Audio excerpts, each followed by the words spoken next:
Hello, you're listening to Anne Spencer's Wellbeing Channel, and all being well, you've tuned into episode 5, would you believe? Yeah. And I love that intro music. Sorry, I got a bit lost there and I wasn't prepared. I was on the med there just for a while. Okay, Ricky Gervais and Afterlife, Sobbing and Laughing.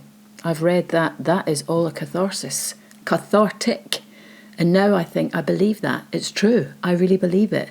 I have been sobbing and laughing all in one area and I'm uplifted. Well done to the Greeks, that's what I say, and the old Athenaeums. Healing body and soul. Purging of our soul, right? Ricky is the equivalent of the Greek doctrine of humour. Yeah, he's right up there, he is. He's got to be. Listen, I've just exploded straight into this.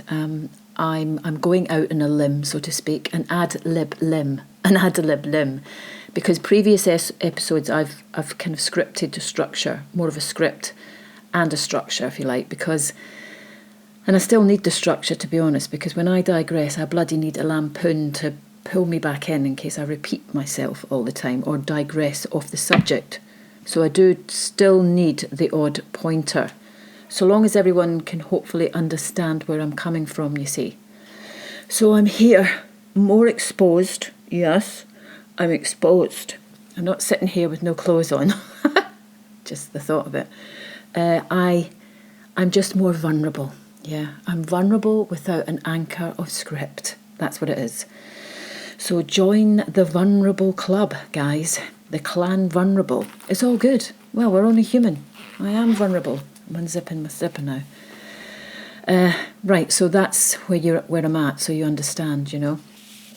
Where was I? Yeah, a vision, right, the vision. If you have a vision, build a vision of seeing me through this without you leaving halfway through it. Right, anyway, let me begin. Lockdown, afterlife, reflect. For those who know the programme, obviously I needn't explain, and I can only recommend it to those who haven't. So bear with me if you haven't seen it. But basically it's to have a bit of fun looking at why it's so popular. I mean, for me anyway, because it's so relative to our lives. And I want to just sort of associate some of the situations that are funny with things that are in our life. The character is played by Ricky. His name is Tony. He's a journalist for a local paper, and he's coping with the grief of the loss of his wife and soulmate to cancer. Well, he's not, actually, that's the issue. He's not coping with the grief at all. It is a black comedy, my favourite type of thing, I have to say, and this could be the epitome of black comedy. For me, I don't know if you agree, for those that you have seen it. It's crying and laughing, isn't it? Laughing and crying. It's where you find yourself thrown straight in the minute you start to watch it. Like life, you know. Well, not quite like life. You're not like that as a kid, are you? It's just when a few years down the line. Anyway, see, digression.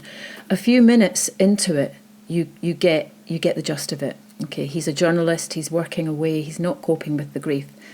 And his deceased wife, you see immediately on a screen talking to him on a laptop that she's recorded that before she's died for his guidance, really. She knows he'll be watching it and she knows he will not be coping with her death.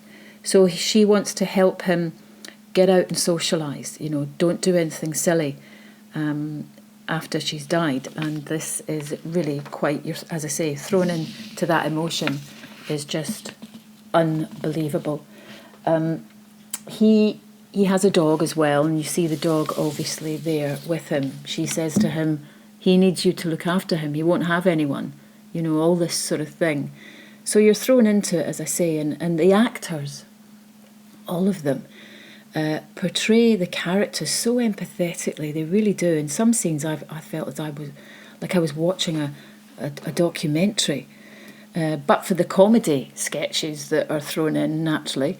And I can only describe them as melodramatic hilarity. It's funny. It's so funny, and it's emotional as well with some of the sort of characters that are so so kind and basic in their heart, you know.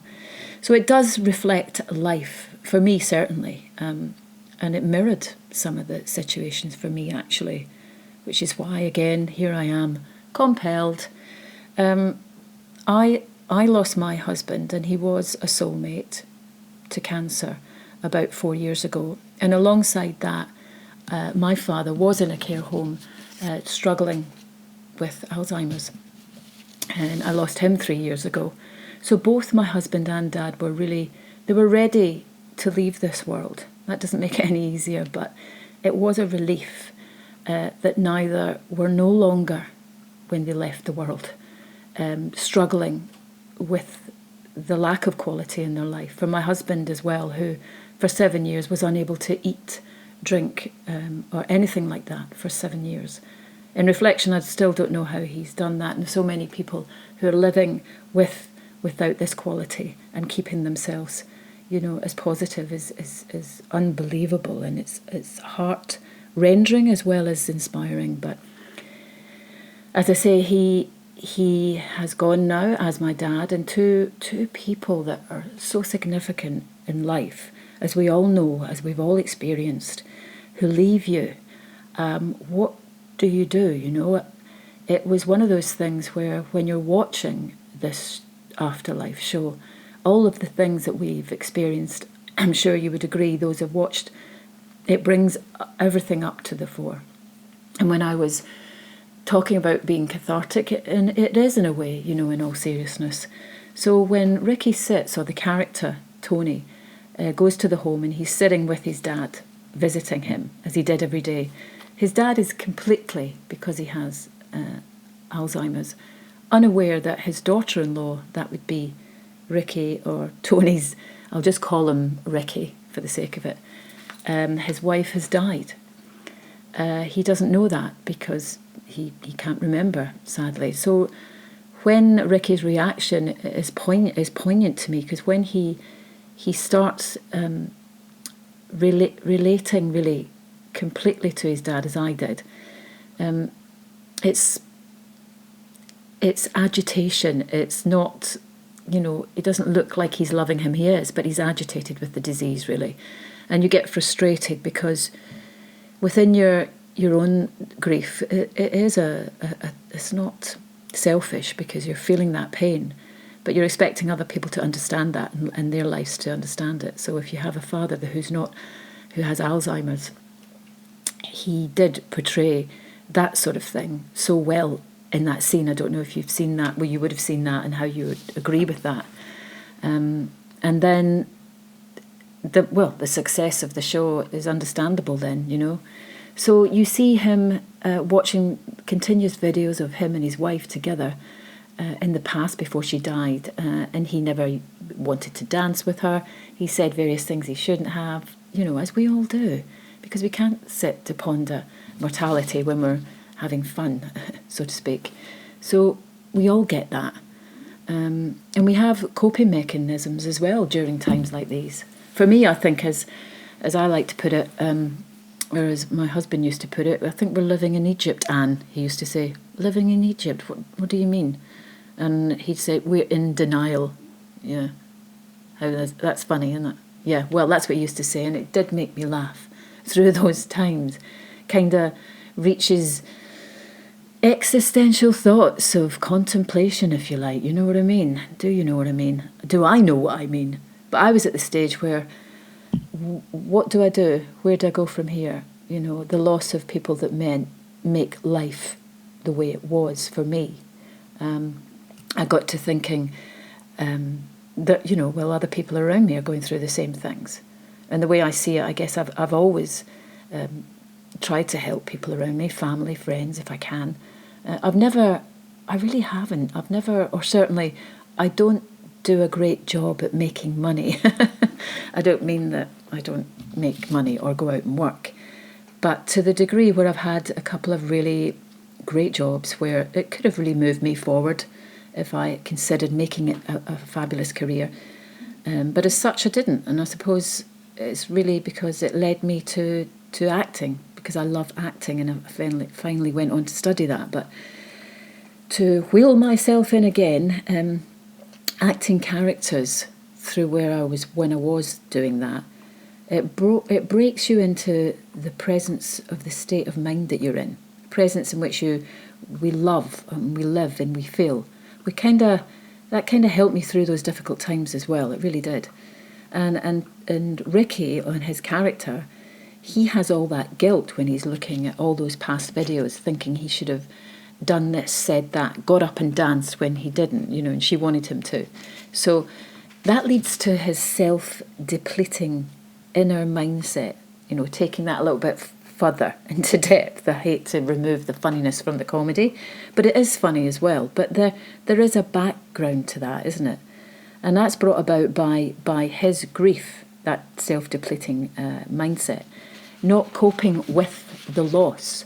And you can recognise that is self-depleting. You can't open up enough.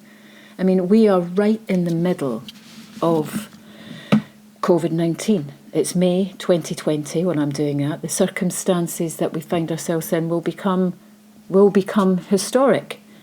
And that we find ourselves in that now. We are adapting, to what, and we will continue to adapt. Adapting to what, when we go back to normal, we won't go back to normal. I really don't think so. And I don't mean that in a bad way or to fear it. There's new ways of living, there always is. Perhaps it'll be better, like I said before. But going back to abnormal, perhaps. And with Afterlife, which coincides with this lockdown, the actor Ashley Jensen, well, I'm a fan of her as well, two of my favourite actors. Can't go wrong. She plays Emma, I think, plays the carer. She looks after Ricky's dad with Alzheimer's. So she looks after many more patients in that care home, as they all do. But she's obviously attached to Ricky's dad, as well as, highlighting to us how much our own nurses in this situation now and carers are doing as we speak now, and are prepared to do and continue to do, coping with their own lives at the same time, as well as their patients in care homes and in hospitals. And in dangerous circumstances, they are dangerous circumstances. Lives, many of them, thousands, have been lost. So it sort of leaves us, when we're in lockdown, leaves us to our own devices, as we are left to our own devices in this isolation, lockdown. We will be using all sorts of social media, even more. I mean, we do it anyway, the good and bad of it, And it's a kind of weird thing for me, in fact, because, I hate it. I hate it. I do. I really hate it. Some of it. Well, certain things, of course, but I try to leverage, and I'm being conscious of that, leverage it to be as productive as possible, I mean, all that, when we look at the Afterlife show, I was just considering the only way to say the caustic behaviours of Ricky in his life, that just reflects the caustic humanity in our world, in various, all over the world, And Afterlife, the character brings down his inner world, because he can't see others in their world, in our own understanding, or we recognise all that we feel within that. When we're stressed and in a bad place, we recognise that kind of inner world depletion, and it throws us. So acceptance is key. It's key. His continual hostility, his tendency anyway, to cause hostility between people, I mean, it's hilarious. It's hilarious, the effect he has, the way he reacts to it. But it's his divisiveness, if you like, that causes his life to overwhelm him. And that makes us laugh as well, because you're thinking, you've just made it worse for yourself. And it is funny, because we recognise that is what we do. We kind of do that to ourselves in so many ways. And if we were looking in, it's like looking at ourselves from outside when you watch this programme. That's the way I can best express it. And when we're dealing with grief, well, it becomes even more understandably difficult. and he becomes more open, actually, when he starts to improve the way in which he's thinking. He's becoming more open to the other characters, and that would mean then he's more transparent, or they're more transparent to him. So it becomes more. In other words, if we become more transparent, we will encourage more development in our own minds. It's enhanced more, rather than just be socially divisive, like Ricky finally trying to become in Zen again. Funny, being sarcastic, open, even though he's been sarcastic towards it. And those characters that he finds himself dealing with, or at least the yoga teacher. I mean, the last thing you want is wind chimes, somebody sort of slurping their tea and sniffing. We've been in those situations. Hope nobody out there slurps their tea, but we can. And you want to say the things that Ricky had found himself saying. He wasn't finding himself in Zen, and even though it was really quite an extreme case of obscenities, which was funny, sometimes you feel you want to say that to people, don't you? You really do. So yeah. And not in a bad way, right? Not as bad as Ricky. But again, even though that never really worked for him, he was up for it. He was up for it. And you see him opening up to others. He sees those people with their own life issues. What more of an issue as well with one of the other characters that come in, a 65-year-old guy who's having some kind of mental breakdown, who's dressed in what I can only describe as an Alice in Wonderland outfit. He thinks he is really an 8-year-old girl. That's where he sort of recognises himself as. So funny. I mean, I can't go any further. You have to watch that. It is funny. And you can I'll leave the rest up to your imagination. How the cast managed to ultimately keep a straight face, I'll never know. I dare say they didn't initially, but whoa, amazing.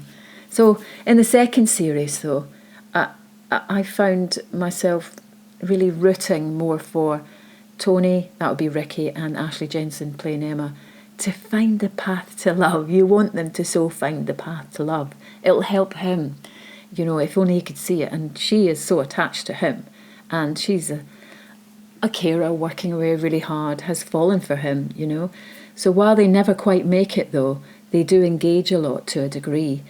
And either he wanted to wean out the programme a bit more, which I'm quite happy for, really, or the truth is, what is the truth? Maybe we are, in fact, that is the way in which we find ourselves living our lives. We keep repeating mistakes, as he was doing in our lives, until we actually realise we are actually making those mistakes, That's the issue. Is that the case, isn't it?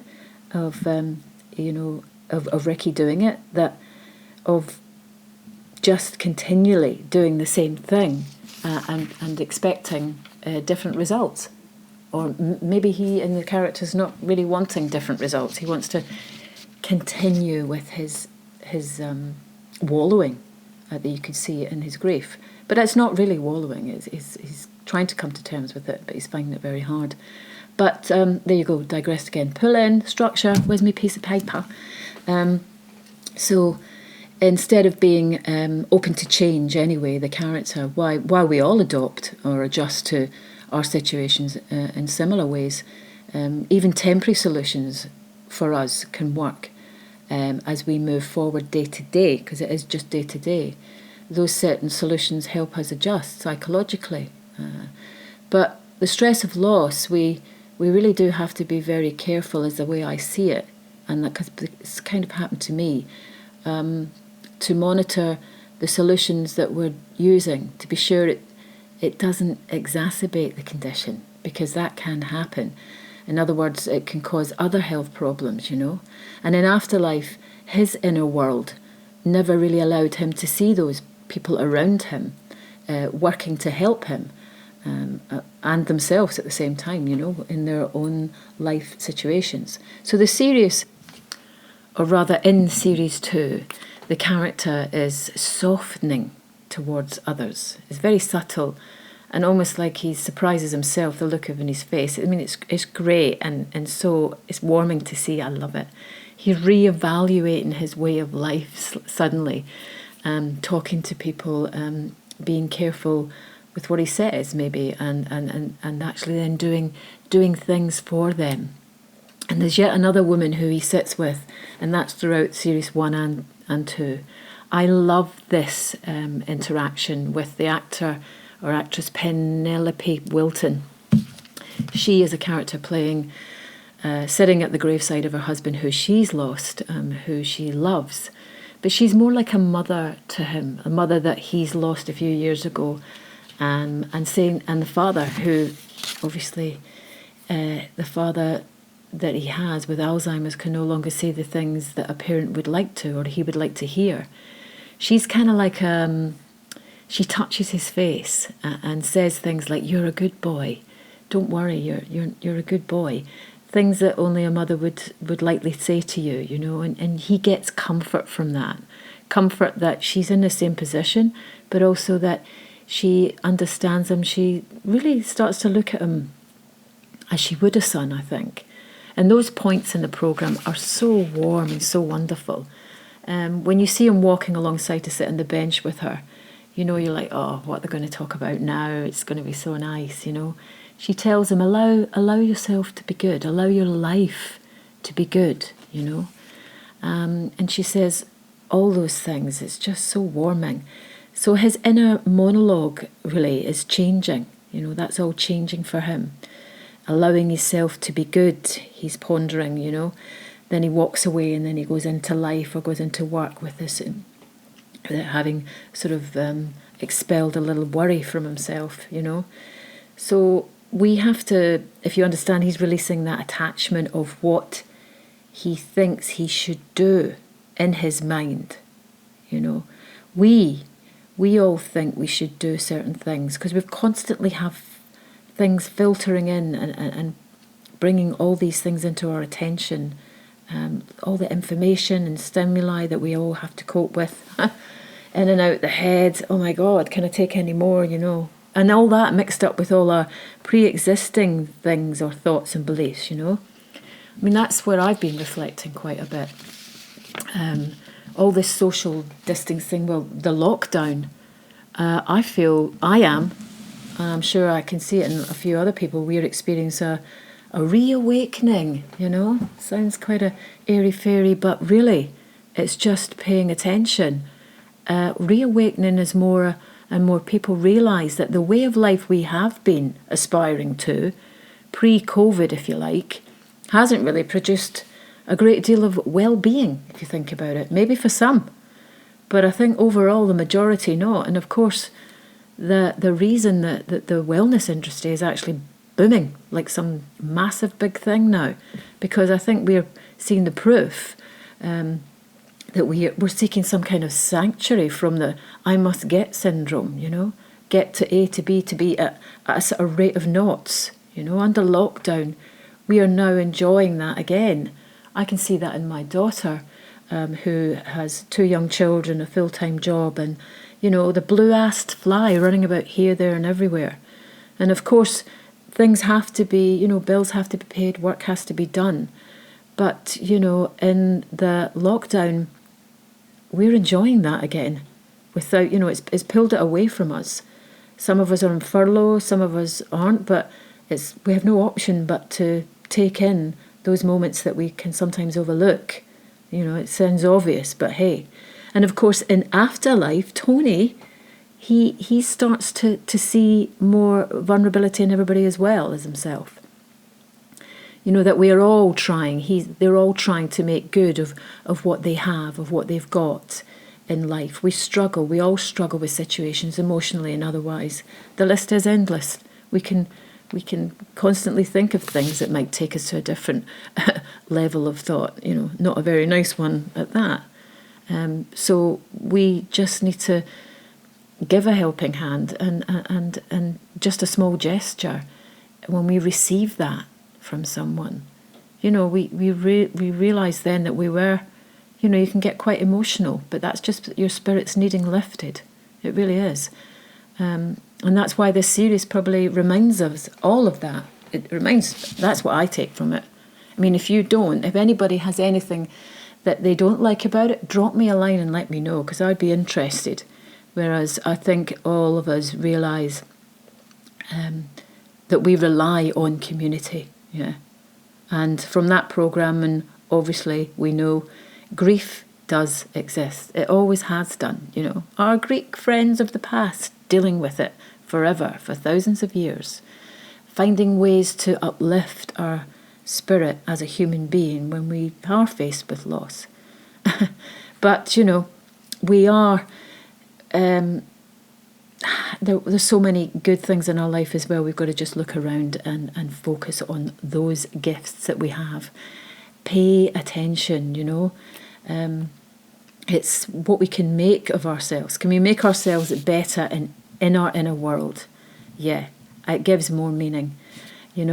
It's, if you want change from anything, no matter what it is, just take the first step. Slow down, breathe. Well, that's what I've been doing. I've been slowing down, and it's not actually believing it's possible, because let's face it, we live in a planet that's floating in space. We are, aren't we? Nobody's going to say any different, are they? The world is not flat, is it? Somebody said that. Who was it? Anyway, but it's not. But the thing is, it's not believing it's possible. It's more about being willing to see it is possible. That's it, being willing.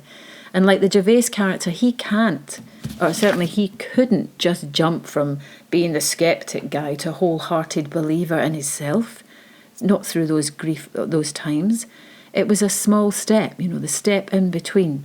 Open up to see what's possible.